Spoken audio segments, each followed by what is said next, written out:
Hey there, HorseCenter fans. Matt and I are back with another exciting edition of the show. Matt, we are going South Florida. Hey, it's Pegasus World Cup preview day at Gulfstream Park. It sure is. The Gulfstream Park Championship meet has begun. It's gotten cold up here in New Jersey. We have good horses in the Harlan's Holiday. We have good horses in the Fort Lauderdale. We'll be talking a little bit of Pegasus World Cup and even a little bit about the Pegasus World Cup turf. Watch it all right now here on HorseCenter.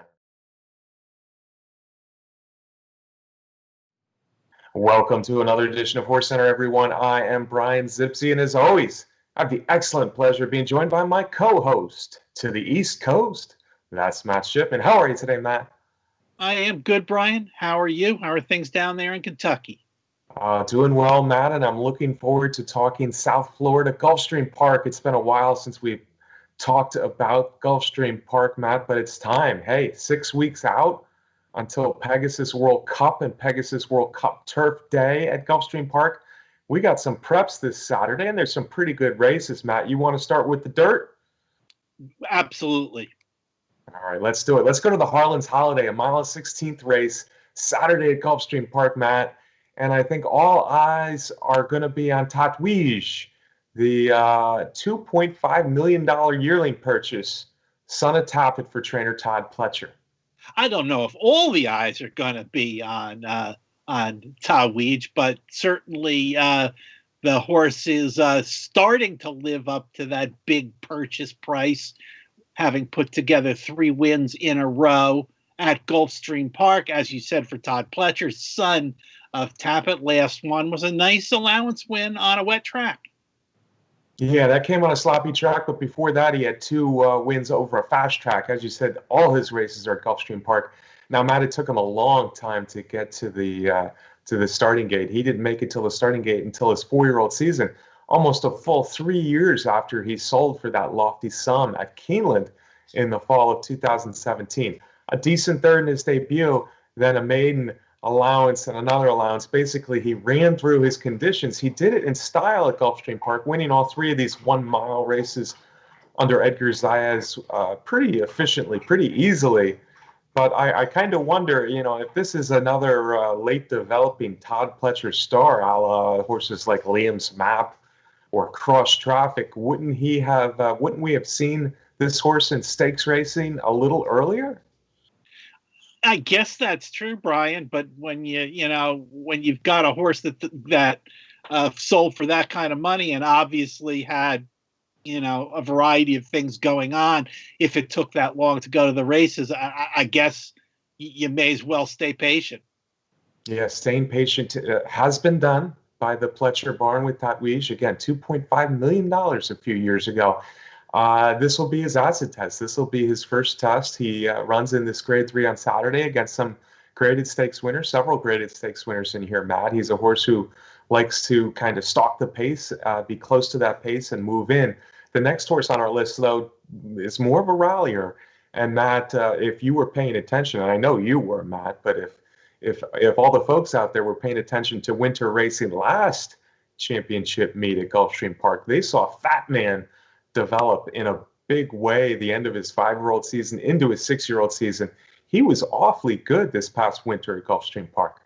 He certainly was, and off of some of those races at Gulfstream Park when he was second in the Gulfstream Park Mile, which is a grade 2, he impressively won the Hooper, and folks, you can watch that race going on now. At Gulfstream Park, that was a grade 3 last year. He was second in this Harlan's Holiday for trainer Kent Sweezy. He looks like he could be the class of this field. Just came back from a February layoff with a race at Keeneland, which seems like had the purpose of getting him ready for the same kind of races he ran in last year at Gulfstream Park. Yeah, the second in the Harlan's Holiday, he won the Hooper, as Matt mentioned. Then it was a good second in the Gulfstream Park Mile. He was a serious handicap horse at this track last year. Missed a bunch of time. Yeah, I thought his return race, where it was a very fast and deep 7-furlong race at Keeneland, the Lafayette, was kind of loaded on Breeders' Cup weekend, and he rallied. He never got into the money, but he made his move and got within 4 lengths, which is, by all intents and purposes, a prep for what he really wants to do, and that's stretch out here at Gulfstream Park. He's going to be coming from behind, but he's certainly one of the ones to beat in here, the Fat Man. The next horse on the list, Matt, is Tax. And like Fat Man, he missed a big chunk of 2020. In fact, it's been 7 months since we've seen Tax. A multiple graded stakes winner. He won races like the Jim Dandy and the Widdership 3, Matt, but he's been away for 7 months after only 2 starts in 2020. He was off the board in both. Yeah, and like you said, he's been off since May, so yeah. Best we could say is there's a lot of question marks surrounding this Danny Gargan trainee. If he can get back to the kind of form that he flashed in 2019, he could be dangerous. But coming off that kind of layoff, I'm a little dubious. Yeah, I'm less dubious. I think Tax has a big shot in here. He's working great for trainer Danny Gargan. He's a fresh horse, obviously. And I think he's going to flash that speed from the rail under Luis Saez. And there's not many riders out there who you want being aggressive early than Luis Saez these days. So I think Tax is in a good spot here to run a good race, probably as the third choice or so. Another horse who might get some money, Matt, is Math Wizard. You'll remember back in 2019, over a year ago, he won the $1 million Grade 1 Pennsylvania Derby. Hasn't done much since that effort, though. Yeah, I remember that really well, that Pennsylvania Derby. I was at that race where he was a big surprise winner for trainer Safi Joseph, who does his best work down at Gulfstream Park. But as he said, has not found the winner's circle since then. His last 2 races, although, they were in the Woodward, and then the Charlestown Classic were very unimpressive. Yeah, going back 3 starts, I thought his second in the Monmouth Cup behind the Talented Global campaign was pretty good, but that's really his best effort since the Pennsylvania Derby. Now, you said Fat Man is the class of the race, and I know why you said it, because of those graded stakes form at Gulfstream Park that he showed last winter. But on the other hand, I would argue that Tax and Math Wizard have been generally running against a better class of horse over their careers. So maybe you could call them the class of the race, although their form certainly is not as solid as Fat Man's coming into this one. Matt, you got Royal Earn coming off a stakes win at Monmouth. You got Eye of a Jedi coming in off a stakes win at Gulfstream Park. And you got Identifier, who shocked the world with a win in the Hal's Hope last year at Gulfstream Park. Any of those interest you here in the Harlan's Holiday? Not really. I only am interested in Royal Earn a little bit because we got a Jersey bred in there, Brian, that, of course, you and I have to tip our hats to.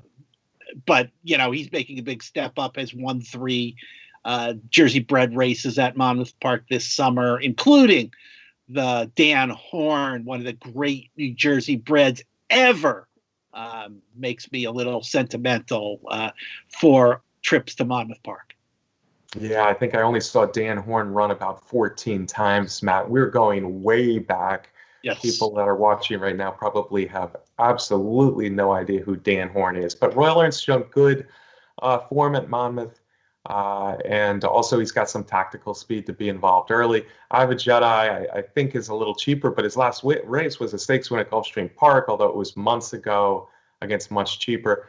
Identifier has popped up before, like I said, 60-1 in that Hal's Hope, but this is a tough spot to expect him to do it again. Hey, I think Tatweez is just going to be overbet in here, Matt. He certainly could become a serious graded stakes horse for trainer Todd Pletcher, but I'm not ready to bet him at what I think will be certainly under 2-1 odds in here. I'll include him because I think he makes a lot of sense, but I'm looking more, to tell you the truth, at Fat Man and Tax, and my top pick is going to be Tax. I just think he's a tough horse when he gets on the lead, and I think all indications to me is he will be on the lead, breaking from the rail, working super fast. Luis Saez getting on him. I think he's going to get that lead, and I think he's going to be a tough horse to pass making his return. Yeah, I remember you were a fan of Tax back earlier a year or so. I'm going to go with Fat Man in here, but as you said, I think Tax and Fat Man are the two to beat. All right. Now that brings us, being that this is a prep for the Pegasus World Cup, that brings us to the Pegasus World Cup, which I said is 6 weeks from today, $3 million and a 16th of a mile farther than the Harlan's Holiday at 9 furlongs, January 23rd. I honestly don't know. You know, Tatweej, Fat Man, Math Wizard, perhaps, Tax, my pick, all have a shot to run well here Saturday. But I don't know if any of them are really going to look like horses who could make a big dent in the Pegasus World Cup. I'm just trying to be honest here with this Harlan's Holiday field. It's a nice Grade 3 race, but Pegasus World Cup, I think there are a list of horses that look better. We're not sure if all of them are going, Matt, but I'm just going to run down a list real quick of horses who very well may be in the Pegasus World Cup. Last year's winner, Mucho Gusto. Tis the Law, the Florida Derby hero, and of course the Belmont Travers winner. Maybe the top two from the Jockey Club. Happy Saver, undefeated. Mystic God, second as a lightly raced 3-year-old. Nick's Go is so impressive, winning the Breeders' Cup Dirt Mile recently. Charlatan making a return to the races finally. He'll be running in the Malibu, which we'll talk about soon on HorseCenter. Code of Honor coming off a second in the Clark. Jesus' team and True Timber just won this past Saturday as their prep for the Pegasus World Cup. So the list of probables for this race 6 weeks out, Matt, is a good one, a strong one. If we get most of them, we're looking at a solid $3 million race here. Let's talk about Mucho Gusto first, Matt. He's been away a long time. He has been a long time. By the time this race hits the gates in January, all the horses will have had a birthday. Mucho Gusto will be a 5-year-old, and he's been working steadily since the middle of October for Baffert. He came into the Pegasus last year on a 4-month layoff, but this year the layoff is much longer. He hasn't run since being in that Saudi Cup, but Baffert seems to be getting steady works into him. He's now put in a couple of 6 furlong works and gone back to 5 furlong most recently. So we'll see with Mucho Gusto. Yeah, we'll see. It'll be interesting if we get a prep for him, perhaps the San Antonio later this month out at Santa Anita. But as you said, he's been working. He's got a long list of workouts. I know he's been away since the Saudi Cup, but his workouts say he is ready to run. Looked like one of the best older horses in the country at the beginning of the year last year. Remember, he won the Pegasus World Cup easily, and then he really led the Saudi Cup there well into the stretch before faltering just a little bit late. A prep would help, but a big threat in this list, as is Tis the Law, Matt. I remember how good Tis the Law was last year. I know perhaps his second in Kentucky Derby, then off the board finish in the Breeders' Cup Classic was a disappointment to us and everyone. But coming back to Gulfstream Park at 9 furlongs, I think makes a lot of sense for Tis the Law. Yep. The site of one of his big victories. We remember he won the Florida Derby very impressively early on the Derby Trail, and like so many others that we're going to mention, and in this older male division, Tis the Law has got some questions to answer. Yeah, he's the 3-year-old I like the best so far. The current 3-year-old I like best. Of course, they'll all be 4. These 3-year-olds by the running of the Pegasus World Cup. But he's the one I like the best. But we should talk a little bit about Happy Saver and Mystic Guide. Now, Happy Saver's undefeated for trainer Todd Pletcher, 4 for 4, including that game win in the Jockey Club Gold Cup. But I have not seen a workout yet, so I'm starting to worry that Happy Saver might not be ready for this Pegasus World Cup. Yeah, that's a good point, Brian. 6 weeks out for Todd Pletcher horse to have no workouts showing, I would be extremely concerned that Happy Saver will make it into this race. Yeah, still has time if he hits it now, but looking less than likely for Happy Saver. Mystic Guide, on the other hand, also hasn't run since his second in the Jockey Club Gold Cup, where they both finished ahead of the older Tacitus. Matt, he's started working out the last few weeks for trainer Mike Stidham. at Fairgrounds down in New Orleans. So Mystic Guide certainly could be ready for Stidham, and a horse who was starting to slowly develop into a 3-year-old to talk about late last year. Yeah, he certainly caught our eyes with that victory in the Jim Dandy, and then went on to take on older horses in the Jockey Club Gold Cup. So clearly a horse that Stidham is taking his time with. The Godolphin homebred certainly is regally bred. Yeah, he's a horse who I liked all along, and it just seemed to be spinning his wheels a little bit, but certainly was getting better with a little bit of more experience late this year. As was getting better with experience, as was Nick's Go, who just exploded onto the scene a couple of races at Keeneland after being away for trainer Brad Cox. Matt, he's got serious speed, which is always dangerous at Gulfstream. If he can carry over what he was doing at Keeneland to Gulfstream, maybe he's the horse to beat stretching out to 9 furlongs. I agree, Brian. The magic of Brad Cox was in full force since Nick's Go joined his barn, and can he keep it going in the Pegasus? We'll find out. Right. And speaking of speed, you got to talk about Charlatan. Now, I'm a little bit skeptical whether he will be in this field as well. I know he's pointing for the Malibu, which is a couple weeks away, 7 furlongs, big grade 1 sprint at Santa Anita the day after Christmas there. I don't know if that's going to be enough to have him ready after all his time off. Of course, when we last saw him, he was winning a division of the Arkansas Derby, basically undefeated, although I guess he lost one of those races due to a positive test. If he looks good in the Malibu and they decide to stretch him out for the Pegasus World Cup, we don't know how good Charlatan can be still. That's for sure, Brian, because he'll have to, I mean, he'll be a 4-year-old, so he'll be an older horse, but obviously, he's never run against against older horses or this type of field. But like you said, technically speaking, he's crossed the finish line in all 3 of his races for Baffert. Absolutely. And Code of Honor is running good races recently, second in the Kelso, second in the Clark, but it's not as good as we thought he would be running this year. And I think really his chance in the Pegasus World Cup is if it's a fast pace and he's a little farther behind.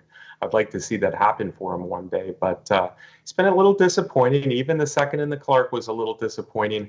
And the one thing I will say is he also is a stakes winner at Gulfstream going back now a couple years. Yeah, and I guess even trainer Shug McGahee became a little bit frustrated with the outcome of the Clark handicap with Code of Honor. So I don't know. He's starting to move into the category for me of hey, I've given him a lot of chances, and he's been disappointing me. So I'm going to be a little concerned about Code of Honor in this kind of quality field. Yeah, this should be a step up from the Clark, and he'll need to do better. But maybe he can return into South Florida. This is a horse who won the Fountain of Youth, the Dwyer, the Travers, the Jockey Club Gold Cup as a 3-year-old. So a lot of class there. Jesus' team, Matt, we've discounted him as most people have, and he just keeps running very good races. He won the Claiming Crown on Saturday. He's not going to be my pick for the Pegasus, but maybe we got to start talking about him a little bit more seriously after what he did in the Breeders' Cup Dirt Mile, second, third in the Preakness before that. Yeah, and I think we both have acknowledged the fact that his consistency and his willingness to battle down to the wire and be in the mix at the end is in his favor. And now he's in South Florida, where he runs really well, as you mentioned, with that win in the Claiming Crown. But like you, Brian, I'm not probably going to learn my lessons and won't have him as my top pick. No, yeah, and True Timber won't be as well. Hey, kudos to you. I said you must use True Timber underneath in the Cigar Mile, and I ended up with egg on my face because he was not so underneath. He was actually on top. You liked him as a potential long shot winner, and he came home for you. There were some scratches. It was sloppy, but he came home for you in impressive fashion. That grade 1 win might not stand up against these grade 1 horses next month at Gulfstream, though, Matt. Yeah, hats off and credit to trainer Jack Sisterson with that getting that big win Grade 1 win for True Timber. But yeah, Brian, certainly looks like that victory was a situational victory where all the cards, everything lined up perfectly for True Timber to get that win in the Cigar Mile. Agreed. Not all grade 1s are equal.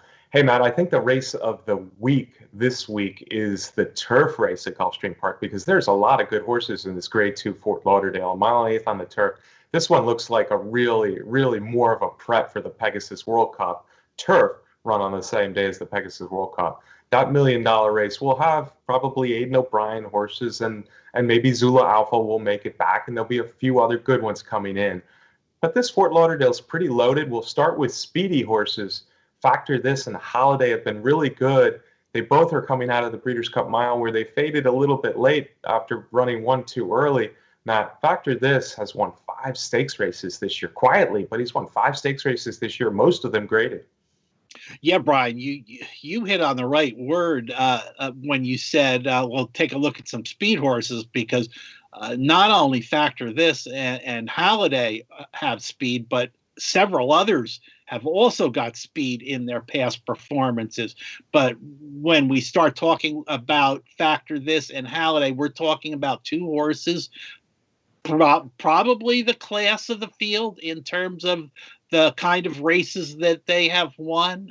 Factor This, again, Brad Cox has won 5 out of his last 6 races, and done it with speed. And we can say the same thing about Holiday, and they're starting on the outside of this 10-horse field. Factor This in the 9-hole, Holiday in the 10-hole. Another one with speed won the 4-Star Dave this summer for Todd Pletcher, and won a stake at Gulfstream Park also. Yeah. Holiday has the familiarity of the course advantage there. He also might have just a little bit more speed than Factor This, at least if you look at the Breeders' Cup Mile, you'd have to surmise that. But it'll be real interesting to see what Luis Saez aboard Holiday and Jose Ortiz aboard Factor This do early, because I think they're both best when they're on the lead. And then you mentioned other speed, and there's some other quality speed, like Some Like It Hot Brown, who's exchanged decisions with Holiday and has run some really good races in New York, the New York bred for Mike Maker. He's a horse I like because he runs a lot of good races on synthetic surfaces and turf surfaces, and he's never really been appreciated. He might not be quite as good as Factor This or Holiday, but on the other hand, he's really close, and I could see him popping up. But another horse who likes to be right there, maybe best one on the lead, Largent. Largent has been bet like no other horse, Matt. He's just been bet like crazy. He hasn't won them all, but he's been right there in all of them for trainer Todd Pletcher. Maybe this is his time to break through. 2 other horses who want to be setting that pace are really close. Yeah, Largent has 5 wins in 8 career starts for Pletcher. Stakes wins. Granted, they're at some more minor tracks in the Mid-Atlantic. A win at Laurel, a win at Colonial, but a great record. A great record for Pletcher. Yeah, and looking at this field, if you want to beat the speed, there's plenty of options in here, Matt. It's hard to throw at even the longest shots in the race. Channel Cat has back class. Delaware has class, who hasn't quite broken through for trainer Chad Brown, but maybe he will. A horse I'm looking at who I think should be a pretty big long shot is Doswell for trainer Barclay Tagg. Son of Giants Causeways, never run a bad race on turf. He's a 5-year-old gelding who's still lightly raced, but I think he's starting to put it together. And I don't think, he's wired some races against cheaper horses, but I think he'll be well off the lead this time. I think he could pop up at big odds. I'd also take a long look at Breaking the Rules, because if there's a lot of speed in here, this Shug McGahee runner has shown to have this kind of class before, and he's one that can come from way back. He's been beaten lately as the favorite, but those races aren't bad. I think he's looking for a pop back in race, and this might be the spot for Breaking the Rules. It's an interesting race, Brian, in that the horses that seem to be classier and have the best form are horses that have speed, like to be on the lead or pressing the pace, and then the others in that situation, you should be taking a good look, a second look, maybe a third look at horses that come off the pace, maybe don't quite have the record and the class of those speed horses. So it's an intriguing race. Channel Cat, for instance, is making his first start off of a layoff. Jack Sisterson, who we mentioned when we talked about True Timber, is a horse that's a closer, but he's done his racing in longer turf races, 1.5 miles, 1.375 miles. So I don't know if this 1.125 miles is going to have too fast a pace for that one. So I'm looking for a closer in here. That's what logic says, but factor this and Holiday are a couple of darn good horses. Yeah, and this is a race, especially after what happened in the Breeders' Cup Mile, where I think they are more likely to go pretty hard at each other early and throw in one of those others, Largent or something like a Hot Brown. I think this should be a real legitimate pace. Speed on the turf at Gulfstream Park can be very difficult to beat sometimes. Sometimes they can rally over this turf course, though, there at South Florida. I'm going to try breaking the rules. I know he's got a lot of class, and I think he's just been knocking on the door recently. I think he's ready. He's done well at Gulfstream before. I think he's a horse who can break through for Shug McGahee at odds. I'm also going to throw in my bomb, Doswell, a little bit, too. So an interesting betting race. That's the Fort Lauderdale. Matt, who's your top pick in here? Yeah, I think I'm going to go with Delaware for Chad Brown because, as you said, maybe his past performances don't look as impressive in terms of having the wins that we're so accustomed to with Chad Brown runners. And in this field with some of those other names that we mentioned, for a change, Chad Brown runner is not going to be a big favorite. So maybe we'll get a decent price. I'm going to pick Delaware on top. Yeah, Delaware's another dangerous horse in here for sure, but you should get some odds on anybody but Holiday. And factor this. That's Saturday. Gulfstream Park has a nice card. We talked about the Harlan's Holiday and the Fort Lauderdale. The Fort Lauderdale, of course, will lead into the Pegasus World Cup turf, which is also a 1/16 of a mile farther in 6 weeks there at Gulfstream Park. So Matt and I are excited about the Pegasus turf, but take a look at these Gulfstream races on Saturday because we think they're pretty good, whether they're major preps or not. I think the turf is more of a prep than the dirt, as I've said. Hey, Matt, can I get a parting shot from you as what we're only, well, heck, if we're 15 days from Christmas, I think we're only 16 days away from opening day at Santa Anita. Well, okay. 2 weeks till Christmas. Wow. All right. I got to go shopping for your Christmas present, Brian. And as always. You know I like bourbon. Yes. As always, I want to thank our producer, Brett Workman, for putting together the show. Hey, thanks to Brett, and thanks to all you out there watching every week. We sure do appreciate it. If you haven't yet subscribed to our YouTube channel here at Horse Racing Nation, please do so. That helps us out. Thank you to our sponsor, the best contest site out there, that's Derby Wars. Next week, folks, we'll be back. We're talking Los Alamitos Futurity and much more right here on HorseCenter.